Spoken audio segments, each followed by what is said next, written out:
Welcome everybody to Veil of Sound. We are kicking off the year with an interview with one of my favorite all-time heroes, and I know he is too humble to admit, but also one of the most influential people in hardcore of the last 20-some years. Jacob Bannon, thanks for being with us.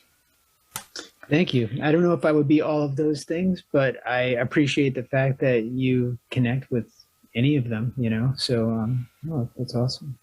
As I said, too humble. Let's start, first of all, with saying that we are not going to talk too much about the music, but about Jacob being an artist and about everything related to art, or not everything, but a lot of things related to art. So let's kick off with an easy question, and probably the worst of all. Jacob, your all-time favorite record cover? All-time favorite record cover that I never made, right? Just in general in life? Oh. I've always, this is a tough one. All-time favorite. I usually go back to Led Zeppelin, Houses of the Holy. Ooh. Okay. Because, well, it evokes a lot for me. It's a very powerful cover. I enjoy the fact that it is a snippet of a larger piece of art, which is featured in the packaging in the original gatefold when it opens up, and it sort of has these sort of multi layers of getting into the forms, sort of ascending the ascending the mountaintop. Yeah. The colors were always really interesting to me as well, because they were very it's very bright, and not in a way that was typical for the time. It just sort of, it stands alone, and it stands alone amongst all Led Zeppelin records too. Definitely. And musically, it's very different too, because typically if you look at an album like that, I know when I see a cover like that, I tend to think that I'm going to be listening to something that is going to be fully epic the entire time. Like in my mind, it's going to be 12-minute songs, giant movements. And it's not. It's a very varied album, and it has a lot of different voicings in it, just like all Led Zeppelin records do. But somehow the cover still resonates and connects with it a lot. So for me, that's one of them. It really gets to me. But any sort of iconic kind of cover will do that. I guess it's, in some ways, it's almost like an anti-icon, in the sense that there isn't sort of like this one image that's sort of striking, that's hitting you. It's just, it's just this longer sort of elaborate piece. And I don't know, it's always been a really powerful one to me. And I still go back to that cover in terms of, thinking that's one of the strongest ever. Very interesting choice. It's also interesting that you choose something that is not like, let's say, the last 20, 25, 30 years, but you chose something that is much older.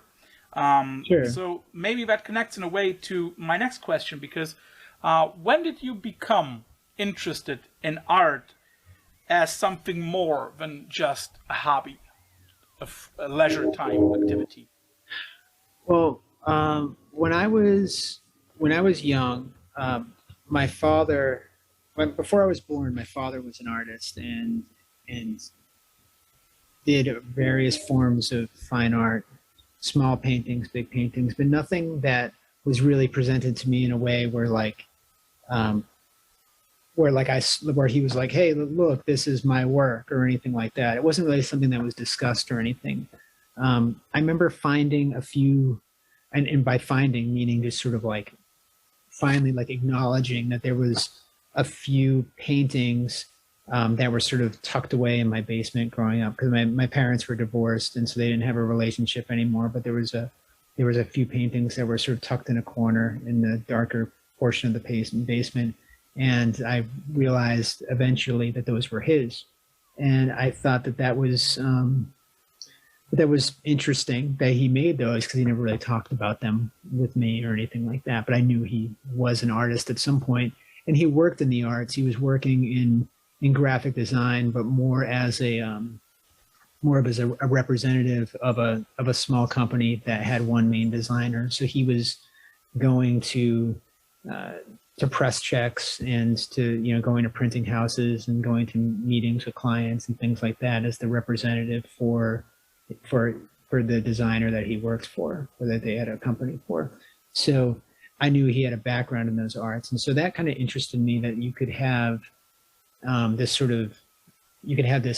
fine art background, and it didn't necessarily have to continue into being the defining thing for you, but you could still work within visuals in some way. And that started opening my mind to the concepts of graphic design and what they were, and how essentially everything in this world is designed in some way, in some form. That's right. Because everybody thinks it's just like, everybody thinks of design as just like an artwork, but everything needs to be designed. Everything. Even the cup of yogurt that you're buying has been designed. The cup of yogurt, this yellow pad with nothing on it. So, the spacing of this, the color, everything has been, those are all choices. Yeah. These are all choices that have been made. So that bigger concept of things that were decided upon, not by myself, but almost, researched and sort of brainstormed by other creative people, started making my gears turn. And so when I would start looking at everything from like in the 80s, like I would look at magazines and comic books and ads, and then record covers, and then later, bicycles and bicycle covers, and then skateboards, and then, the apparel that went along with these things, and this sort of all these visual ideas that all sort of interconnected with one another. I found that to be really fascinating, and I really enjoyed that. So my initial trajectory as somebody coming out of, like middle school into high school to get into going to art school, initially I just went in, it's like, I think I just want to be a fine artist. I don't know, but I'm interested in all of these things. And then once I got there, I was like, okay, then I'm going to go for design. I really want to be a design major, because to me, it didn't mean I was abandoning the idea of painting or making art in some way, but it was basically enhancing that, where I was going to start making art with I would say art with a brain. There was a purpose. There was a functional problem that I needed to solve. So whether that problem being like, somebody gives you a bunch of songs and lyrics and a basic idea, and you have to turn it into a cohesive presentation. Those sort of challenges started to really interest me, especially when I got into art school. But even before then, like doing like early Converge records, and then like even helping friends with design projects and things.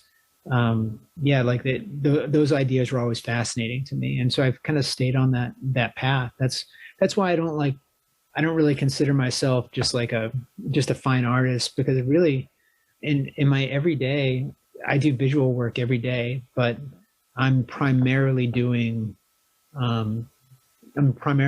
design work, mixed with artwork. So it's like a fuzzy line, but I'm okay with that. It just is what it is. Some days I'm doing all information design, doing really sort of, not simple tasks, but a lot of repetitive tasks, building design systems and things for records and for record labels and bands and whatnot. And other times, I just need to make a specific large piece of art for a project or whatever, but it's all related and it's all sort of interconnected in some way. Is it also always connected more or less to music? Well, not necessarily by design, just by chance. I happened to, I started in art school, just, learning basics, but at that time I was, pretty immersed in the music world already. you know, because I started the band quite young, and I started my interaction with other peers quite young, and so we were all in need of visuals and figuring things out. And you know, like that's why, like, in many ways I consider, like, when I make art that's not just basic design work or basic photography and stuff like that, when I actually make physical art, even like I have one drawing for a customer here, but like I'm working on a Godzilla for a customer right here. Ooh. Okay, so so to me, that's what I would consider like a mixed media piece, where like I looked at like 6,000 references. Like I have like 1,000 references in front of me, for example, of like a xenomorph that I did a few years back. All these pieces that I made to get to that point right there on the other side of that camera. And then I take all of them and I basically build my own version. I construct my own version of all the qualities that I like, that I find to be powerful in something. And I do it almost like, I'll call it like, it's essentially collage style. You know, it's like mixed media style, like a ton of references, a ton of just like cutting and pasting and stuff, mixing like gouaches and spray paints, and just trying to make something that feels like I'm always kind of, there's always this sort of like underlying like energy to things that I try to make. There's always like a kinetic energy to them, whether they be vibrant or not. I kind of like that idea of something being sort of explosive and feeling like it is an explosion of color, and it's like a snapshot of that specific monument in time or something like that. So that's the way I've sort of developed working. And it's basically just like a more complex version of making flyer art. You know, if you look at early punk records, it's the same thing. You know, like I've never tried to reinvent the wheel or anything like that. It's just my voicing of that. You know, I've always like, I would look at like, you know, like, I don't know, look at like early Napalm Death records or like any early punk record, and they're awesome like cut and paste jobs. Even like early Carcass records are these really cool, you know, collage pieces. They're so crazy. And I was just like, I love these ideas. I just want to do them with different subject matter and sort of have a different narrative that isn't necessarily blood, death, gore, full on destruction all the time. And it's not to say I don't do those things if a client asks or whatnot, but like, but for me, that's typically, I typically don't go down that road all that much. But so that's kind of the way I've worked for most things. Sometimes when I do client work, things are, and by client work, I mean like if a band comes to me or a record label comes to me with a project, and they'll say like, hey, we want, you know, we want this kind of skull or this kind of whatever. And if it's something I want to do, I'll do it. But sometimes the direction and the approach and sort of like color palette and like overall feel is actually more dictated by their artistic direction. And I'm essentially, I'm flexible like that. Yeah, I'll build what they need. A band like As I Lay Dying is actually a good example of that. Like I did one of their first records, and we kind of created a visual character for that band when they were first starting. And so then all the records that I worked on after that all had that same feel, because we established that as the basic visual character of the band, and they wanted to have a sort of continuance throughout their stuff. It's not necessarily the style I probably would have sat and done myself all the time, but I'm a flexible artist because I come from a design background, and so I don't have to have everything look exactly the same all the time. I think there's a lot of design stuff that's out there that people probably aren't aware that I even did, which is great. I love that, you know, because I get like people typically think that I'm working on these like either like super colorful or super stark, like high contrast, like cut and paste things. But like, that's only like, you know, that's probably like a fraction of what I do, you know, probably 15%, maybe less. When you have just mentioned As I Lay Dying as a reference to how you established a kind of I don't want to say iconography, but like a certain style of things on their artwork. You yourself have produced some, for Converge, have produced at least minimum one of the most iconic artworks of all time, and you know what I'm talking about, Jane Doe. And in the last few weeks, there has been some kind of controversy around it because of that picture that I guess everybody saw. But not to me, because that's the way I've always worked, you know. That's exactly what I wanted to come to. Do you think that people still have a difference with seeing the design as a whole? What's the question about? I think like a lot of people see that Jane Head. Yeah, sure. And everybody thinks, okay, that is the Jane Doe cover, which it actually is not, because the cover is much more than just the head. The cover is actually probably a blocked out, like a spray paint shoulder form of black that probably is like 60 or 70% of that cover. Exactly. And the Converge symbol that was introduced in like 1996 behind as a halo, similarly to religious iconography. That was sort of the intent, was trying to build like these like ghostly figures and stuff at all his collage work.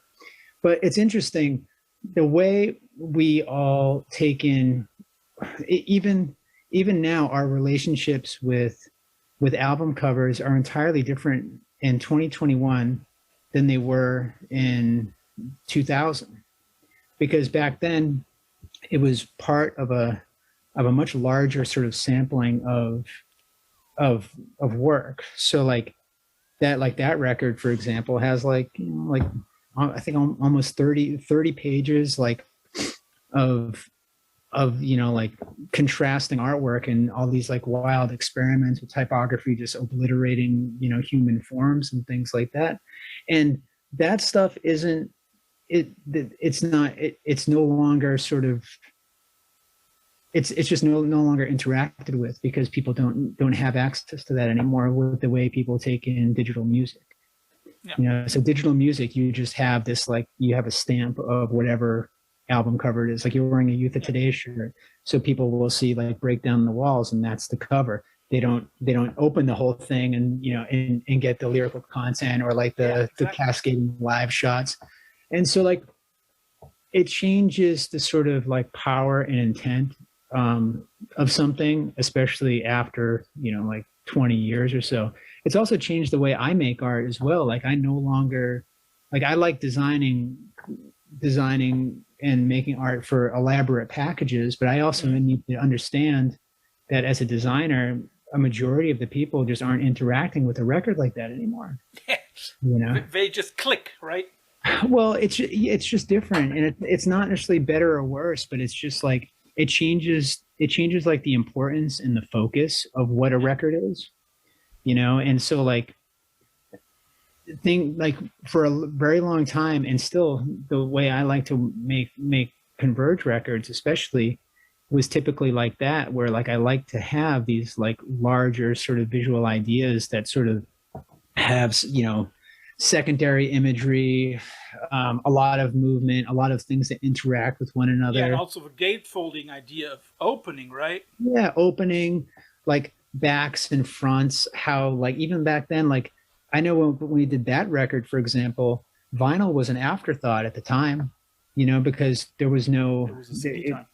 It was CD time, so the whole package was built around how you interact with a CD package. So it had a slipcase that was designed that would have the typography on it, whereas the rest of the record did not. I did not want type on the cover at all, and that was a sort of compromise between the label and myself at the time. Was like, how about we just do a slipcase, and then the rest of it will essentially feel like more of an art project. Like this big sort of like, cut and paste collage, multi-page thing. Yeah. And that's what we built. And even the CD, this is like going way back, but even the CD case itself was like a specific tinted yellow that I wanted, like a tinted yellow brown. In one of those versions, right? Yeah. Yeah, so that was like the first version that came out. And I think it got harder for us to find those, so we just ditched that idea. But that was the intent, because I first started seeing those come around at that time, and I was like, "Oh, those are really interesting." Um, they're just really cool.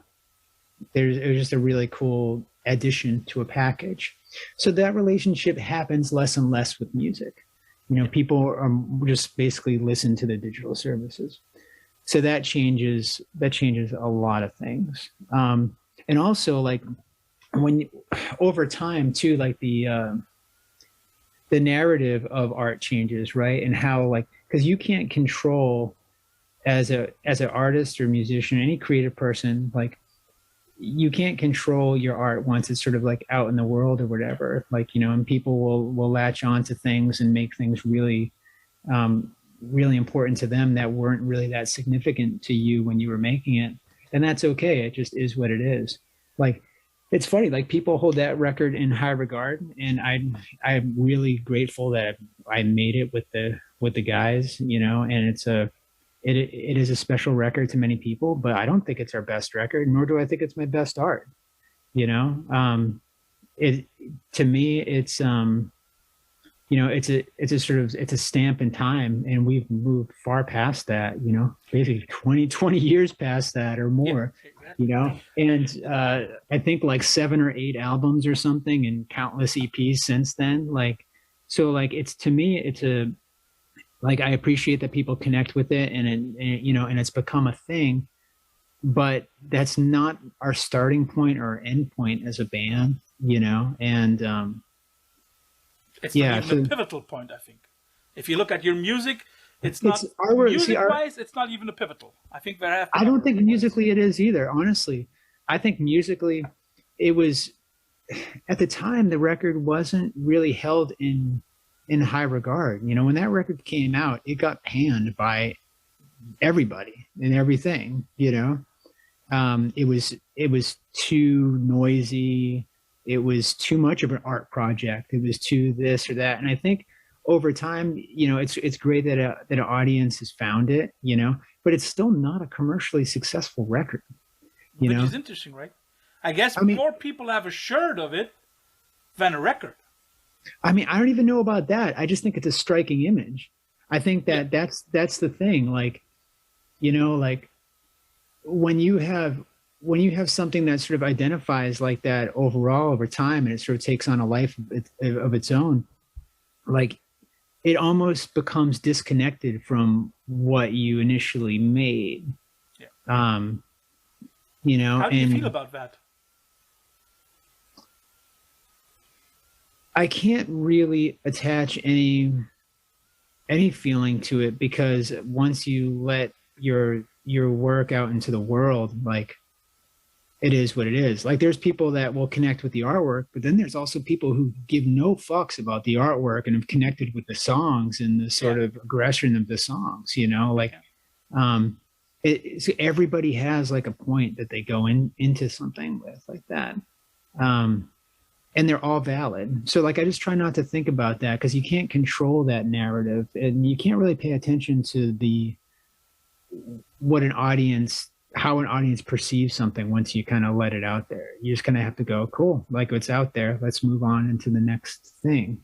But yeah, so it's a weird record for me, where, like, I don't think it's our best record. I don't think it's our best playing. I don't think it's our best sounding record. I think that our record that we did after the fact is probably the for me, a sort of maturation point for our band, where we started to really become the unit that we are today, at least like what the core 4 Converge people are. Because you also have to remember too, back then, like, we just got a new drummer at the time, which felt like a huge change. That was the time when you had still a lot of lineup changes, right?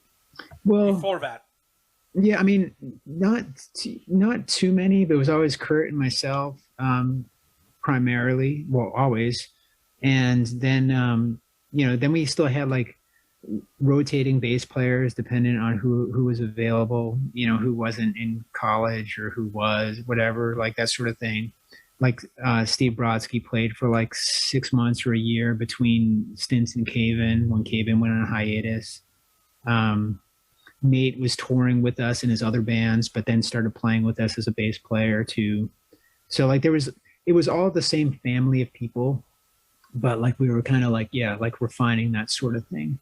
So, and then we asked Aaron to leave the band, and basically at that time, you know, to focus on Bane, because there was just no time to do both. We were both trying to do a lot of activity, and there was just no place for that to happen. So we were like, you should do this. Your heart's in this. You know, we want to go this direction, and it doesn't seem like you want to. And that was like a whole thing too. So like a lot of that record is, at least to us as the creators of the record, is entangled in a lot of that stuff. And it's not necessarily negative stuff. It's just, there's a lot of history there with it. So, you know, it's a moment in time. And then we continued and kept making records that I think are stronger and stronger, which is what we've always wanted to do as a band, make things that we would be fans of. So, but yeah, so like, it's a weird thing when your work becomes something that you didn't think it ever could be. Like, I never thought I'd make something that would be iconic. I'm just a kid in Massachusetts making collage art, painting stuff. You know what I mean? Like, it's funny. It's like my world, like, it's like, to put it in perspective, it's like my world is like the same as it was then. Like, I'm just like looking at my rack. I'm like painting backgrounds for prints, and these are like various things. This is like the same sort of thing that I've always done. So like, I don't really like, so my timeline is always like weird. It's like I make the projects and move past them, and then go back into my process of making stuff, and like don't really reflect too much on the fact that if something was like successful or how people take it. But yeah, going back to what you said about like something being like commercially successful, like, yeah, that's like a super interesting thing, because like when something is like held in high regard, like you think like something's like, I don't know, huge, you know, and it's just not, you know, it's just not. It's just funny. It's like I think about that all the time. Some friends like would always use sort of like derogatory terms or stuff like that, and say something's like fake big or something like that. And it's just like, sometimes something that has influence might not have like commercial success, you know. Mm-hmm. And that's especially in the punk world. I think that's always been like quite apparent. I bet, like, I know, like when I was a kid, I used to think like bands like the Dead Kennedys were probably like the biggest bands in the world, and then I realized probably how many records a band like Fugazi was selling at the time, you know. And I'm like, wow, okay, well, this is like a different thing entirely, you know. But from the iconic, from all of the visuals and from the recognizable logos that I would see, you know, I would think that some of these artists and bands were just like the biggest thing in the world, and they just weren't, you know.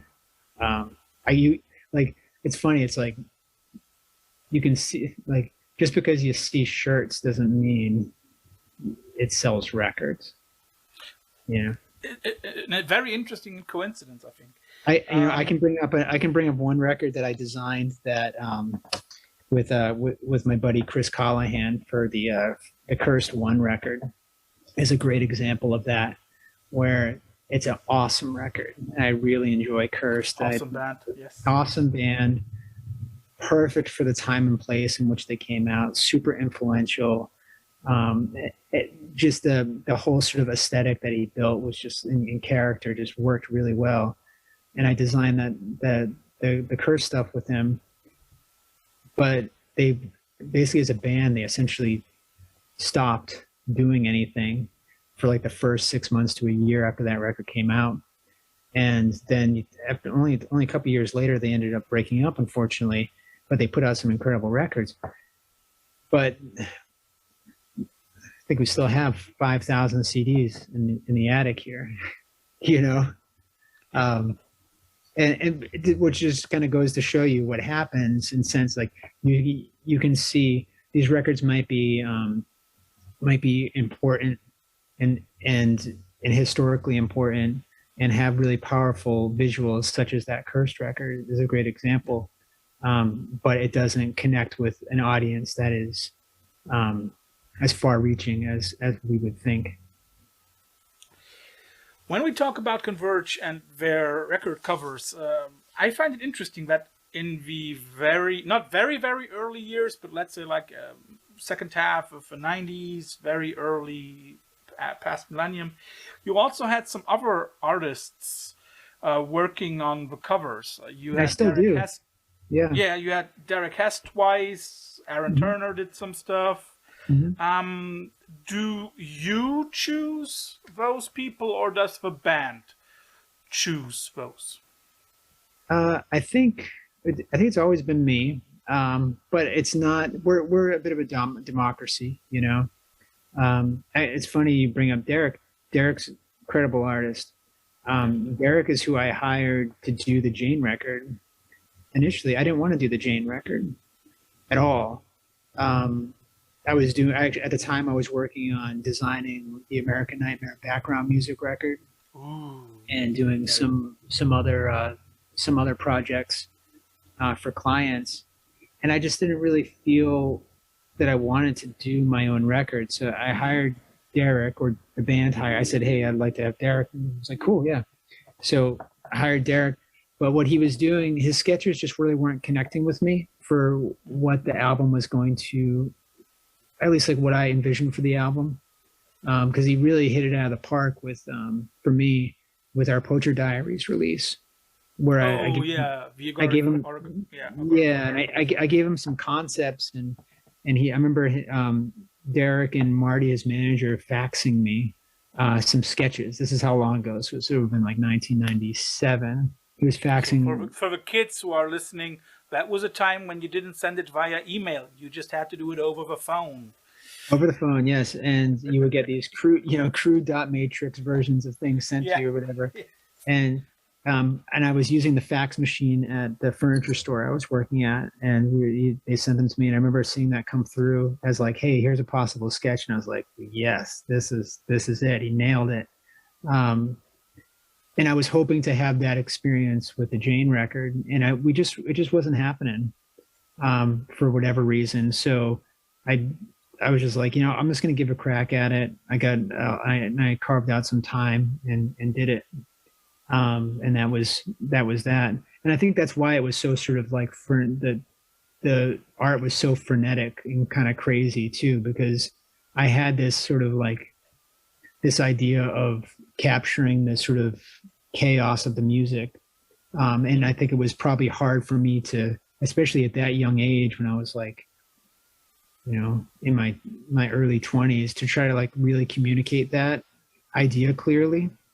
I was getting better at communicating about art, but it was still hard. I can't hold somebody's hand and say, "This is what I want," or "This is what I want to envision." So that's kind of like just like why I ended up being the person to do it. But yeah, so we've used Derek, we've used Aaron Turner did a bunch of things for us.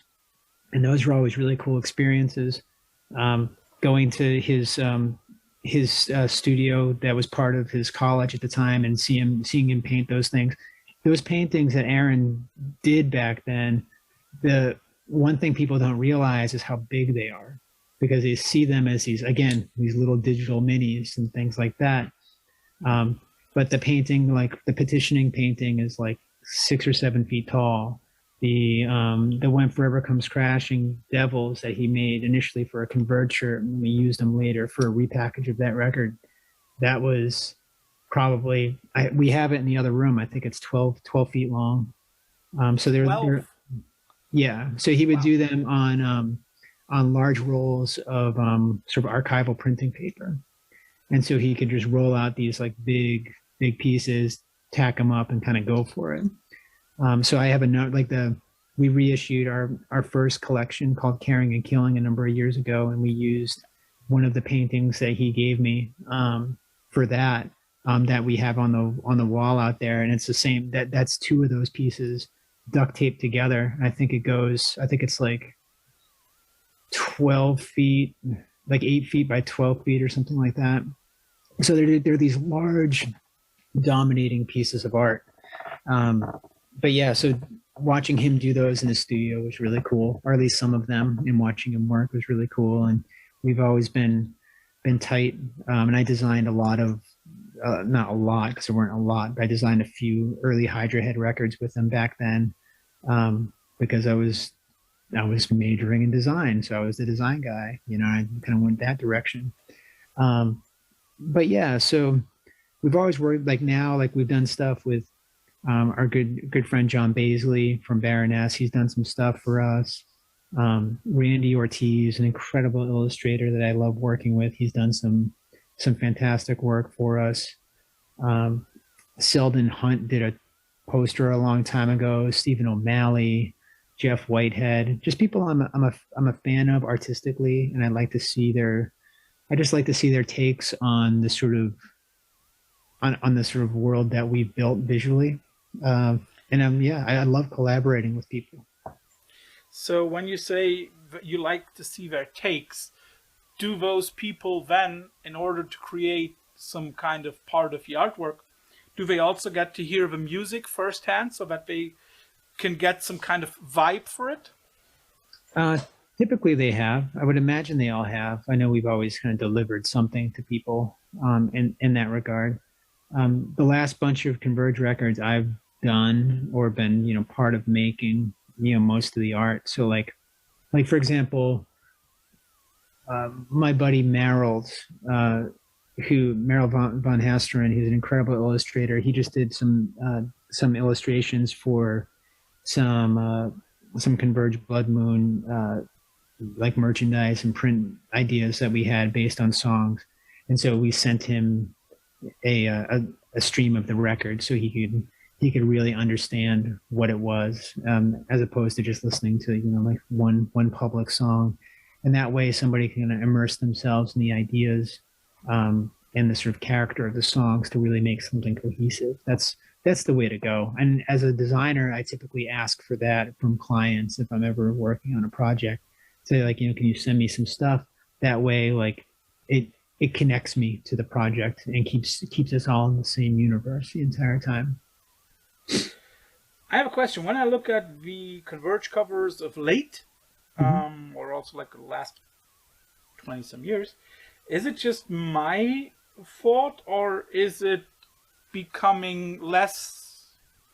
I mean, like, there's basically no band photo on the cover anymore. In the beginning there sometimes was, but now not anymore. A band photo? Like a picture of you on the cover, you know, like. Oh yeah, I don't think we've ever done that on our own. Exactly. So yeah, is that also for you a way to show that it's more about the music than about the people behind the band? Well, the way I've looked at bands, right, and music, and the presentation of music has always been the artwork should, in theory, capture the sonic elements of what the record is musically and what the lyrics and prose are discussing, right? So I don't think that can necessarily, maybe some bands might be able to do that with a band photo on the cover, but for the most part, actually, yeah, that works well. But it also doesn't at the same time. You know, Out of Step probably works a little more metaphorically powerful. Because if you took that now iconic, wonderful porch photo of them on the Discord house, if you took that and just stuck that in Time magazine, or, you know, like anywhere where somebody didn't know what that was and didn't attach the music to it, it probably wouldn't have that iconic feeling. It just kind of became that, you know. But if you check out a record like look at like Lungfish, Love is Love, or like the Rites of Spring album, and you see like those records and you go, okay, well, this is different and it's not like anything that I've seen before.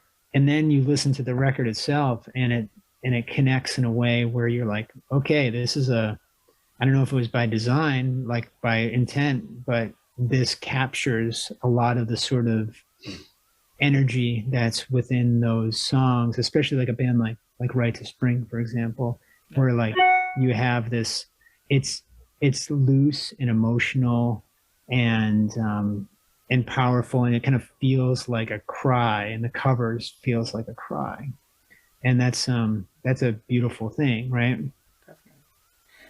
Jacob, I have two questions left because I know that you have a lot of stuff to do, but Sure, it's okay. We've been talking about record covers a lot. Mm-hmm. What I also very often love about Converge stuff, your stuff, and also a lot of other people's are tour posters. Mm-hmm. And I think I've seen so many tour posters over the last couple of years that have once again shown that this is an art form.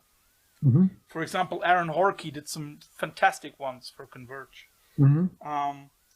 Do you choose them, and how free are these people to do what they want? Sure, I do choose them, just like I choose, album and merch sort of designs and things which are not done by me all the time. I give, sometimes I'll give some loose art direction. It's very rare I give like really specific art direction. Usually it'll just be like some basic metaphors or some basic visuals. It's just some things that I've had in mind. And if somebody, I don't think I've ever had pushback where an artist is like, no, that doesn't work for me. Mm-hmm. Typically most folks are like up for that sort of challenge. Yeah. And then when they get it to me, there might be like a little refinement here and there with things. Like a good example is that you can kind of see it back there, but there's a piece that that Jeff did for us a while ago, where it's this cosmic ghost that's sort of surrounding a Converge symbol. Yeah. Initially, it was a little bit different than that, but so like I had like a little bit of nudging here and there with that sort of thing to make it kind of fit within what like what I pictured, but it's their work, and I think you have to kind of be open to that and free. Like once you sort of commission somebody, there's sometimes that something doesn't work. I mentioned the incredible photographer and illustrator Selvin Hunt. He did a tour poster for us in the early 2000s that we ended up not printing, only because it wasn't bad or negative or anything. It just didn't really. It was for a tour poster, and Stephen O'Malley already did a tour poster for it as well. And it was going to be the B side of that tour poster. There was going to have a yin and yang kind of thing. And it just wasn't working that way for me when I started mocking it up. And so I just chose to not release it and just do the Stephen thing. And it wasn't because the work wasn't strong or anything like that. It just wasn't speaking the same language that I wanted it to, it's usually never a, like when something's ever been like rejected or anything like that, it's usually because of that, not necessarily the quality of work. But yeah, tour posters are important. I think posters are interesting because they can be quite fun as well, because you can have some freedom in that, where I think that there's a natural sort of rigidity that happens with the mentality of record covers and things which represent a larger body of work and songs, where a tour feels a little more temporary, so you can be a little more loose with those ideas. And so doing those things and like band apparel and things like that has always had a level of, I don't want to use the word playfulness because it's not totally accurate, but like a level of experimentation that isn't necessarily prevalent in records themselves. So yeah, so we collaborate with tons of really interesting artists. The list is pretty long, and it's always been a joy to do that. Also because you go on tour so often, which I still hope to see you again next year on stage. So, last question: how connected are you to like the art scene at the moment, like 21st century, 2021? Do you still have a chance to visit a museum every once in a while, to go to a gallery, or? No, not really. Not. It's never been that much of a regular thing for me. Okay. I would really enjoy that, and I think I need to. One of the issues with being an entrepreneur and being a small business owner and a father of two young kids, time is valuable. And so a lot of the sort of recreational things that I may have even thought I may not have done before, but I would have thought about doing in the past, haven't really been, I haven't really allowed those things to be on the table for me. Mainly because most of my work in the last bunch of years has been more sort of like assignment and task related or project related, where so like that's kind of like where I'm at with making art and music. Like I showed you that one client piece I was working on, a customer piece. Like that's usually the way my work has been going the last bunch of years, and I don't necessarily want it to do that. I would like to spend more time just working on the process and just making things that weren't for a customer of some kind. I want to make more art just to enjoy the process and explore the process.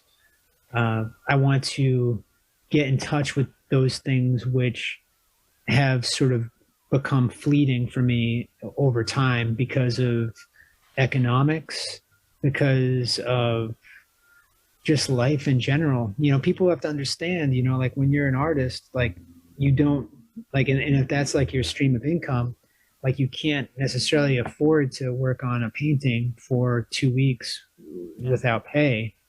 I got a mouth. Money has to come in. Yeah, I got a just basic middle class life. I have to be there for. So like, it's that can really, life gets in the way of those things quite often. So that's a challenge. So I don't get to visit those things. I do want to spend more time doing those things and reflecting. I spend a lot of time like at night. I think about art and I think about the process of art and I think about my sort of connection to what I want to make and the subjects that I want to cover when I get those chances, and even like subjects within Converge songs and things like that, stuff that is healthy for me, that is unhealthy for me. Those are like the bigger sort of existential questions that I busy myself with. And I think that those are part of the artistic process as well. They're just not really the mechanics of making it. So I've been doing a lot of work on that aspect of things psychologically, more so than anything else. Okay. So, I have to make you choose between two things because we always end our interviews with choosing. That's fine. I love that. You and I, we both come like a hardcore background, like early 80s, mid 80s, we've grown up with stuff like that. So my answer to the following question is clear. You can choose between any album cover by Black Flag or any album cover for youth of today. My answer is clear. Which one do you choose? Oh, Black Flag, 100%. Because Raymond Pettibone for me is such an influential artist to me. Stylistically, we're definitely not the same. When I say influential, it doesn't mean you have to have you don't have to be a mirror of that, but just the amount of work that Raymond was creating, and then his brother was putting out there into the world through Black Flag was really special. And which it was really, which record? It's funny. Most people will go with like something super iconic or something like that. For me, it's actually Black Flag Loose Nut is a record. For me, only because that was the first Black Flag record I bought, and it was so unique and didn't really like. I knew that there was something subversive about the artwork, And I knew it wasn't going to be something that, like, I knew that there was more meaning in it than just this color palette and these figures on the cover and this, and this logo. There was something there to unpack. And that was the strength of Black Flag at the time, where like you always hidden messages, right? Hidden, or at the very least, like a lot of messages, and you had to sort of you had to dig into it, because if you were how old are you? 43 now. Okay, 43. So you're same exact generation. So like I'm 45. So you know that when you would get those records and start unpacking those ideas, oftentimes you would be really surprised at sonically what you got back, the feedback that you got once because you identified that record cover. If you weren't familiar with that band and you bought that record and you were taking it home and you're like, what is this going to be like? I don't know. Right. Those moments spent at the record store and choosing records because of a cover, right? Yeah. 100%. I did the same thing with like Corrosion and Conformity, Eye for an Eye, where I remember getting that record and I was like, what an awesome album cover. This is just so powerful. I had no idea what it was going to sound like. And when I finally put it on, it did not sound like at all what my visual impression of it was going to be. It was just different. And same with Black Flag. Where Black Flag, I thought it was going to be something a little more like rudimentary, but it was really forward thinking. It was noisy, but it was more rooted in, at times it felt like jazz. And sometimes it felt just like completely like Greg Ginn's solos were just like these, like the weirdest concoctions. They're like the only other guitarist that I ever like looked at in that way was like Kerry King, in the sense where like, I was like, these notes aren't even, they're barely in the song. You know, they're these fragmented, wild things. And there was like a lot of parallels between like Greg Ginn and Kerry King like that, where you hear a Kerry King solo and you're like, ooh, it sounds like it's from outer space. It is. You know, or from like the depths of like a weird demon cave. Like it almost, it fits the song with both of those guys. The aggression fits the song. But it's still like, it's almost not even musical, you know. It's like they're almost like these very weird, free jazzy, right? It is, yeah. And they're like, and they always resolve themselves, and they always get to the end, and it works. But like, that was one of the most surprising things, where I thought I was going to get this really like with Black Flag, this piss and vinegar, like meat and potatoes, like it's like no decoration. And actually I got, instead of like, I thought I was gonna get no decoration and just like all aggression, and I got a different kind of aggression that was like multi-layered and ugly and complex, and the cover just did not have those qualities. And then I realized the subversion was really interesting to me at that point, where I was like, there's a control there in these covers, and there's a sort of narrative in the covers, but it's not necessarily, it was more evolved than I thought it would be. Yeah.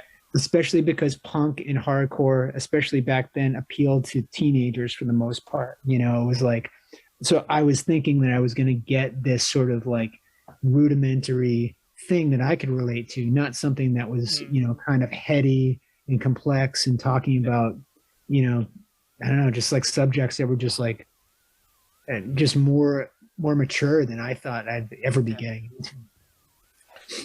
Very good choice, and I think a very good ending for the interview. Jacob, thanks for having us.